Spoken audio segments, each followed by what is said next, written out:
To protect rivers and the natural ecosystem, the Ministry of Natural Resources of Ukraine has developed a new bill.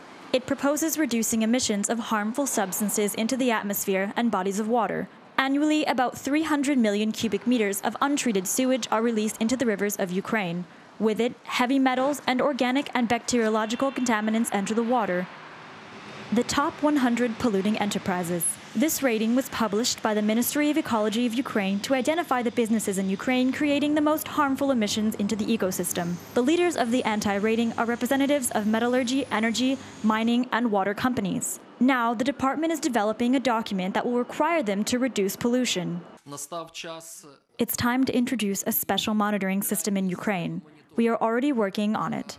This is a very difficult task. We are guided by the European directives that Ukraine is obliged to implement in accordance with the association agreement.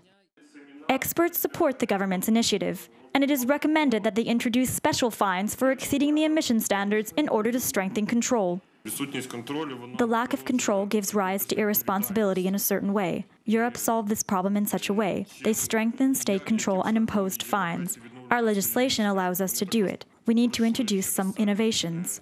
For example, sensors that will constantly show the amount of emissions in the water. But the most important thing, according to experts, the enterprises should themselves be responsible for the water reservoirs that they use. To force those who pollute the water, we are talking about enterprises, first of all, to clean them up ourselves, to build cleanup facilities to monitor and report on the state of water bodies. We treat rivers as something eternal. If things go on like this, they will disappear. There are 23,000 rivers in Ukraine and 22,000 lakes. The most polluted water bodies are in Poltava, Chernihiv, Zhytomyr, Sumy, Kiev, Cherkasy, and Dnipropetrovsk regions.